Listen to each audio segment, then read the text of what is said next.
رب زدنی علما۔ تم میں سے سب سے بہتر وہ ہے جو قرآن سیکھتا ہے اور اس کو دوسروں سے۔ اس آیت سے بنی اسرائیل کی ہسٹری شروع ہو جائے گی۔ یہ میری کتاب ہے، یہ آپ کی کتاب ہے۔ ہم نے دیکھنا ہے کہ یہ آیت ہماری زندگی میں کیا اصول لے کر آئی ہے۔ وعلیکم ورحمۃ اللہ وبرکاتہ۔ کیسے ہیں آپ سب لوگ؟ میرے پروگرام مارننگ وتھ قرآن میں سب کو خوش آمدید ہے، اور آئیے اپنی صبح کا آغاز قرآن کو سمجھنے سے کرتے ہیں کہ رسول اللہ صلی اللہ علیہ وسلم نے ارشاد فرمایا ہے، خیرکم من تعلم القرآن وعلمہ۔ تم میں سے سب سے بہتر وہ ہے جو قرآن سیکھتا ہے اور اس کو دوسروں سے سکھاتا ہے۔ تو یہ بہتری کا معیار ہے جو ہمارے پیارے نبی صلی اللہ علیہ وسلم نے قرار دیا ہے۔ ہم نے شروع کر رکھی ہے سورۃ البقرہ۔ آج ہم سورۃ البقرہ آیت نمبر 49 پڑھیں گے، جس میں کہ بنی اسرائیل کا شروع ہوا ہے۔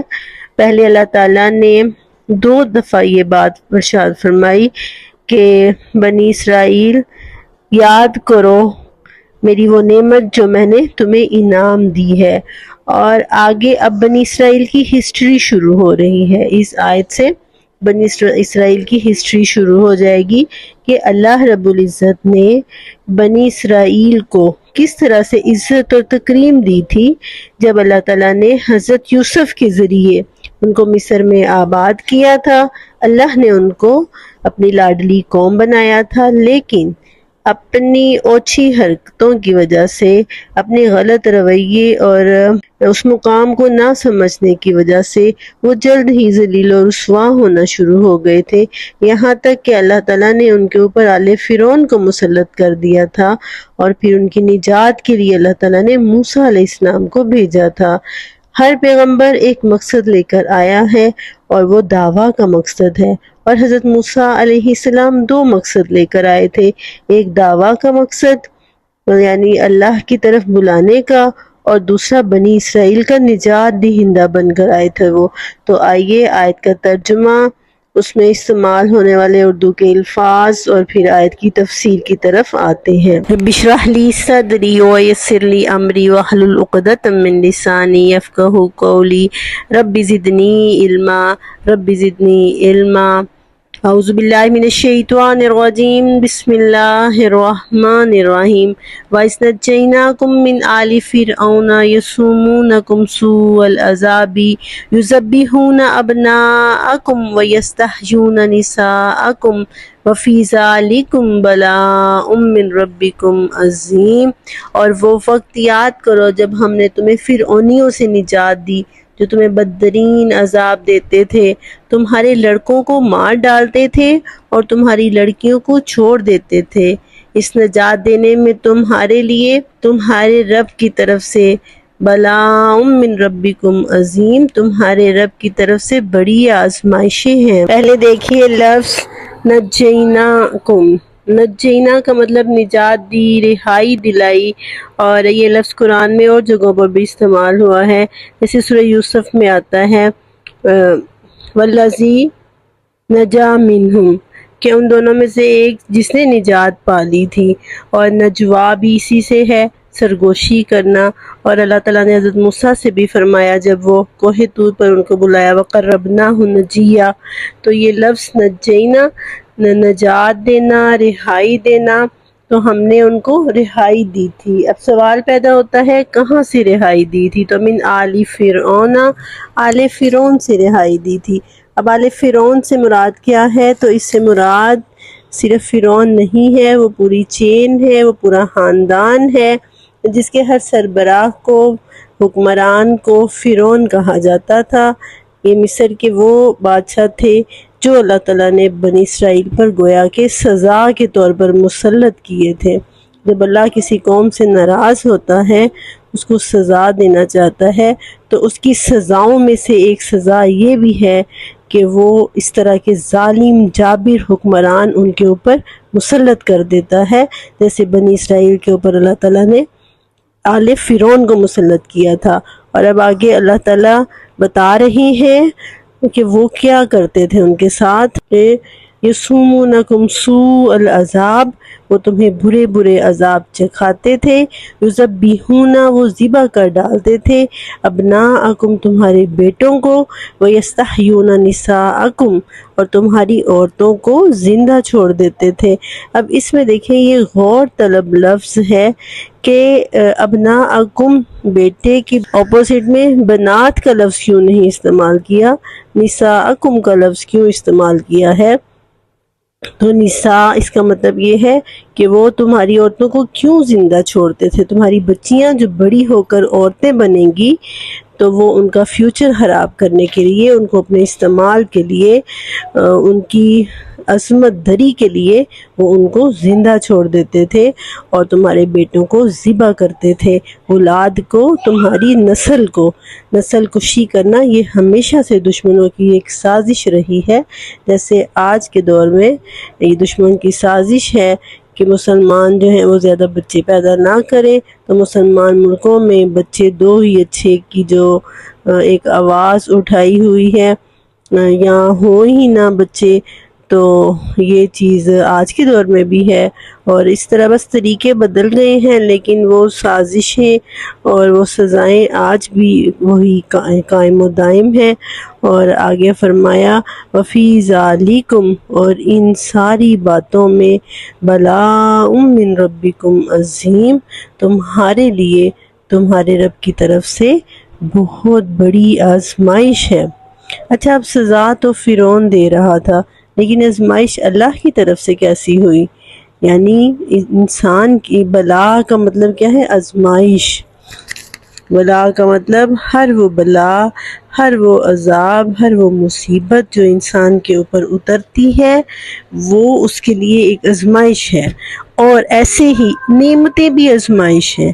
اللہ نے جو گھر کی نعمت، جو اولاد کی نعمت، جو نعمتیں اللہ نے انسان کو دی ہیں وہ بھی بلاء ہیں، وہ بھی آزمائشیں ہیں۔ اگر ہم ان کے ہوتے ہوئے اللہ کا شکر ادا نہیں کرتے، شکر گزاری کا رویہ نہیں اپناتے، پھر ہمارے لیے ایک آزمائش بن جاتی ہیں۔ یہ بالکل ایسے ہی ہے جیسے ماں اپنے بچہ کوئی کھلونا مانگتا ہے یا اس میں دلچسپی ظاہر کرتا ہے تو ماں اپنے بچے کو وہ کھلونا لا کر دیتی ہے، لیکن وہ اس کو پھینک دیتا ہے، اس کے ساتھ کھیلتا نہیں ہے اور پھر اور نئی ضد شروع کر دیتا ہے، تو ماں کو بھی غصہ آتا ہے۔ تو بالکل ایسے ہی جب اللہ ہمیں نعمت دے رہا ہے اور ہم اس کی قدر نہیں کرتے، ہم اس کی شکر گزاری نہیں کرتے، اس کا صحیح استعمال نہیں کرتے، یہ سمجھتے کہ ہم اس کو صحیح طرح استعمال نہیں کرتے، تو یہ اللہ تعالیٰ بھی اس چیز سے ناراض ہوگا اور وہ نعمتیں ہم سے چھین لے گا۔ اولاد نعمت ہے، گھر نعمت ہے، دولت نعمت ہے، اور یہ ساری نعمتیں آزمائش بھی ہیں، اور اگر ہم ان آزمائشوں میں پورا نہیں اترتے تو پھر اللہ تعالیٰ کی سزا والی روش شروع ہو جاتی ہے جو بنی اسرائیل کو اللہ نے دی تھی، اور ظالم حکمرانوں کا مسلط ہونا بھی اللہ کی سزاؤں میں سے ایک سزا ہے۔ تو یہ تو ہوئی آیت نمبر 49۔ اچھا، اب اس میں اس واقعے کی طرف اشارہ ہے جب حضرت موسیٰ علیہ السلام پیدا ہوئے تھے، تب بھی یہ واقعہ بتایا جاتا ہے کہ فرعون نے یہ حکم دیا تھا۔ فرعون کو پتہ چلا تھا کہ بنی اسرائیل میں ایک بچہ ایسا پیدا ہونے والا ہے جو اس کی حکومت کو ختم کر دے گا، تو اس نے یہ اعلان کیا تھا کہ ان کے بیٹوں کو ذبح کر دو اور ان کی عورتوں کو زندہ چھوڑ دو۔ یہ اس واقعے کی طرف بھی اشارہ ہے، اور یہ اللہ تعالیٰ کا ان پر عذاب بھی ہے کہ اللہ تعالیٰ نے ان پر یہ آزمائش ڈالی تھی، یہ عذاب ڈالا تھا، ظالم حکمران مسلط کیے تھے جو ان کی اولاد کو ذبح کر دیتے تھے، اور حضرت موسیٰ کو اللہ تعالیٰ نے نجات دہندہ بنا کر بھیجا تھا اس قوم کے لیے۔ وہ سیور تھے، یعنی بچانے والے تھے ان کو۔ حضرت موسیٰ کو اللہ تعالیٰ نے جب کوہ طور پہ بلایا تھا تو یہی کہا تھا نا کہ تم اب فرعون کی طرف جاؤ اور اس کو میرا پیغام دو، اس کو کہو کہ رب العلیٰ اللہ تعالیٰ ہے اور بنی اسرائیل کو ان سے نجات دلانی ہے۔ تو حضرت موسیٰ جو ہے وہ نجات دہندہ تھے۔ یہ بالکل ایسے ہی ہے جیسے ہم پاکستان اور انڈیا میں تھے تو اللہ تعالیٰ نے قائد اعظم اور علامہ اقبال کو ایک سوچ دی، انہوں نے ہمیں آزادی دلائی۔ آج ہمارا پرچم الگ ہے، ہر چیز الگ ہے، ہم اپنی مرضی سے زندگی گزار رہے ہیں۔ تو یہ ایک میں مثال دے رہی ہوں آپ کو سمجھانے کے لیے۔ ایسے ہی اللہ تعالیٰ نے حضرت موسیٰ علیہ السلام کو بھیجا تھا، تو یہ پریکٹیکلی میں ویسے سمجھانے کے لیے مثال دے رہی ہوں۔ کمپیریزن ہم نہیں کر سکتے ان لوگوں کا حضرت موسیٰ علیہ السلام کے ساتھ، ظاہر ہے وہ اللہ کے نبی تھے تو اللہ نے اپنے نبی کو مبعوث کیا تھا۔ اب آئیے تھوڑا سا الفاظ پر اور غور کرتے ہیں۔ تو میرے معزز سامعین، آیت نمبر 49 سورۃ بقرہ کی جو ہم نے پڑھی، اس میں وہ الفاظ جو ہماری اردو زبان میں بھی استعمال ہوتے ہیں وہ یہ الفاظ ہیں جو میں نے نوٹ کیے ہیں، آپ بھی دیکھ لیں۔ نجات کا لفظ ہے، آل فرعون کا لفظ ہے، عذاب کا لفظ ہے اور عظیم کا لفظ ہے۔ اور یہ آیت جو سورۃ بقرہ کی آج ہم نے تلاوت کی اور اس کو سمجھنے کی کوشش کی ہے، تو قرآن کی آیت کا مخاطب بنی اسرائیل ہوں یا مشرکین مکہ ہوں یا کوئی بھی ہو، اصل مخاطب ہم ہیں۔ یہ میری کتاب ہے، یہ آپ کی کتاب ہے۔ ہم نے دیکھنا ہے کہ یہ آیت ہماری زندگی میں کیا اصول لے کر آئی ہے یا ہم نے اس آیت سے کیا سیکھا ہے۔ تو وہ سبق جو ہم نے اس آیت سے سیکھا وہ یہ کہ جب اللہ کسی قوم پر برے حکمران مسلط کرتا ہے تو وہ اس کے کرتوتوں کی وجہ سے ہوتے ہیں، وہ اس کی اپنی حرکتوں کی وجہ سے ہوتے ہیں، اور اللہ پھر اپنے نبی کو یا اپنے کسی نیک انسان کو نجات دہندہ بنا کر بھیجتا ہے۔ ہمیں اس نجات دہندے کی قدر کرنی چاہیے۔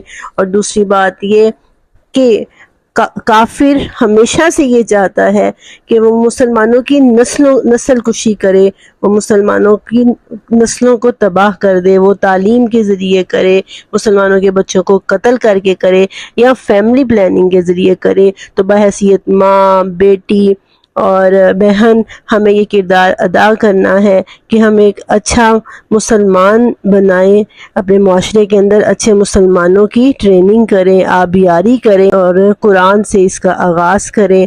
اللہ تعالیٰ ہمیں توفیق عطا فرمائے، اس پلیٹ فارم کے ذریعے سے ہم نسلوں کی آبیاری کرنے والے بنیں۔ آمین۔ وما علینا الا البلاغ المبین وآخر دعوانا ان الحمد للہ رب العالمین۔ فی امان اللہ تعالی۔